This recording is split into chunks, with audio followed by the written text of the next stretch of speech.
l'amylose, c'est une préoccupation quotidienne. Alors, moi, je travaille dans le service d'hématologie, donc je vois beaucoup de patients qui ont des gammapathies monoclonales.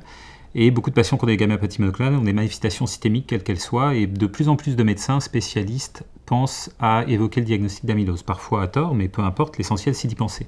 Et tout le travail, c'est d'arriver à trier rapidement les patients pour savoir vers lesquels patients vont nécessiter des explorations complémentaires pour vraiment affirmer le diagnostic d'amylose, puisque le diagnostic d'amylose est un diagnostic qui doit être fait précocement pour traiter le plus vite possible les patients. On a dans toutes les amyloses, enfin les plus fréquentes, l'amylose AL, l'amylose à transthyrétine, des nouveaux traitements qui permettent d'améliorer le pronostic des patients si tant est qu'on les traite tôt. Donc préoccupation quotidienne, mais nécessité d'avoir un œil précis pour bien cibler les patients et les explorations, et pas aller demander des explorations dans certains cas où il n'y a vraiment pas besoin de les demander. Pour un cardiologue, effectivement, les choses sont un petit peu différentes dans la mesure où les patients que moi je vois sont des patients qui sont soit adressés pour une cardiomyopathie, et un diagnostic étiologique de la cardiomyopathie, soit des patients qui ont une valvulopathie aortique, en particulier une sténose valvulaire aortique, où de manière incidente, on va faire un diagnostic d'amylose ATTR associé au rétrécissement aortique. Mais en tout cas, ce sont essentiellement des patients qui ont des cardiomyopathies, qu'elles soient concentriques, symétriques, ou qu'elles soient asymétriques, voire obstructives,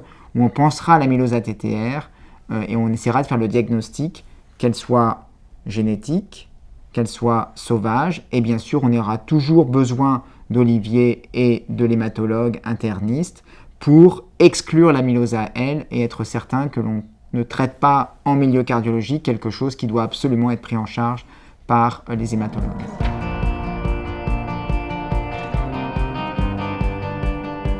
Je m'intéresse surtout au cœur et j'essaye d'être le meilleur possible pour le cœur. Mais malheureusement ou heureusement, les amyloses ne sont pas toutes que cardiaques. Et donc, on a nécessairement besoin de collaborer avec Olivier, avec les neurologues, les ophtalmos, les néphrologues, pour faire le bon diagnostic d'amylose. Moi, je pense amylose ATTR, lui, il pense amylose AL. Quelquefois, je me trompe, quelquefois, il se trompe.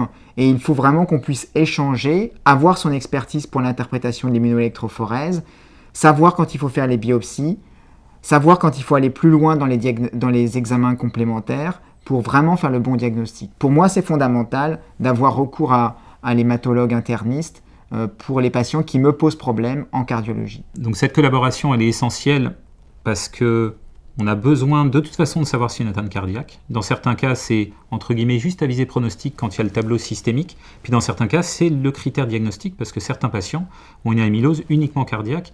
Et si le cardiologue dit il n'y a pas d'atteinte cardiaque, ben moi, mon travail, il s'arrête à dire il n'y a pas d'amylose, on est tranquille. Si par contre le cardiologue dit il y a une atteinte cardiaque, à ce moment-là, le travail qu'on doit mener ensemble, c'est le type de cette amylose.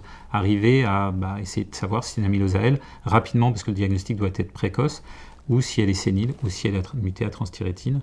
Et là, on avance ensemble avec des examens qu'on va mener conjointement. Alors, moi, je suis très sensible à l'expérience des cardiologues qui maintenant, grâce à l'impulsion d'Erwan, ont cette vision un peu interniste ou hématologue, c'est-à-dire que dans son équipe, quand Erwan et ses collègues voient une amylose cardiaque, ils essayent de penser à tout ce qui est autour, c'est-à-dire de très rapidement se dire c'est probablement autre chose.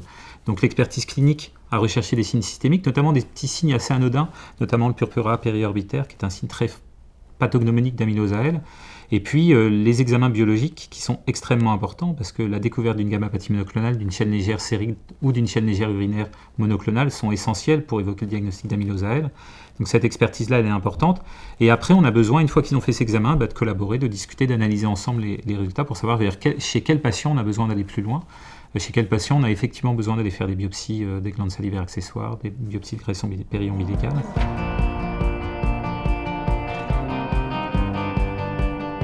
Moi, je peux commencer parce que ça m'arrive de voir, donc moi, cardiologue, adressé par un collègue cardiologue, un patient de 60 ans qui m'est adressé pour une amylose cardiaque. Et je vous ai dit, moi, mon logiciel de cardiologue, un peu monosynaptique, amylose ATTR.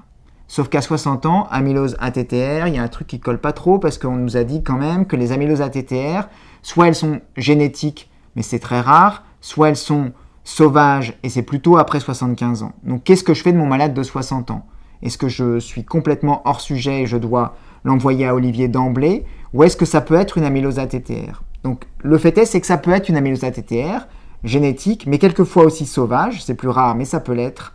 Et donc, je dois faire mon diagnostic positif d'amylose ATTR, mais bien entendu, ne pas rester monosynaptique cardiologue et penser toujours à référer ou à discuter avec l'hématologue interniste, avec Olivier, pour être sûr et certain que je ne dois pas aller faire les biopsies de glandes salivaires, pour être sûr et certain que mon immunofixation est suffisante pour exclure une amylose AL, pour ne vraiment pas prendre de retard. Dans cette situation, fort heureusement, les gamma-pathies monoclonales, les chaînes légères sériques ou urinaires sont assez rares, c'est moins de 5% de la population. Et il y a un autre profil de patients particulier, c'est les patients de plus de 80 ans qui ont une cardiopathie hypertrophique d'allure amyloïde et chez qui on va trouver une gamma-pathie monoclonale. À 80 ans, c'est une personne sur 10.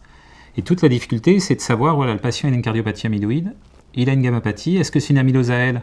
Et à ce moment-là, je lui propose une chimiothérapie qui peut être quand même assez toxique pour le patient. Et si finalement c'était une amylose sénile, le patient n'a pas besoin de le traiter par chimiothérapie. Et ça, c'est une situation de plus en plus fréquente, je trouve, parce que les cardiologues commencent à avoir le tilt cardiopathie hypertrophique, attention amylose. Ils les réfèrent à l'équipe d'Erwan, on trouve une gamma-pathie monoclonale, et là, le processus diagnostique est parfois complexe. Parfois très facile, parce qu'on fait une biopsie de glande salivaire, on trouve des dépôts amyloïdes AL, le diagnostic est posé. Parfois, on fait les biopsies, on ne trouve pas de dépôt, et là, c'est très difficile parce que dans certains cas, on n'a pas de certitude diagnostique. Alors, on peut être aidé par la scintigraphie qui va nous dire qu'il y a une hyperfixation myocardique, et quand il y a une forte hyperfixation myocardique, en général, c'est plutôt évocateur d'amylose sénile ou mutée à transthyrétine. Mais chez certains patients qui ont une gammapathie, une scintigraphie qui fixe, mais des dépôts qui sont absents sur les biopsies, on est parfois très embêté et on en vient même parfois à discuter chez certains patients de l'indication d'une biopsie endomyocardique parce que le diagnostic il est important. D'un côté, on a une amylose sénile qu'il faut traiter par le cardiologue avec, on l'espère, des traitements qui vont permettre d'améliorer le pronostic. Et puis de l'autre côté, une amylose AL qui justifie de chimiothérapie. Et l'erreur, ce serait de mettre de la chimio à un patient qui a une amylose sénile. Et c'est un challenge d'avoir le diagnostic rapide, parce que là aussi, même s'il ne faut pas se tromper, il faut traiter le plus précocement possible les patients.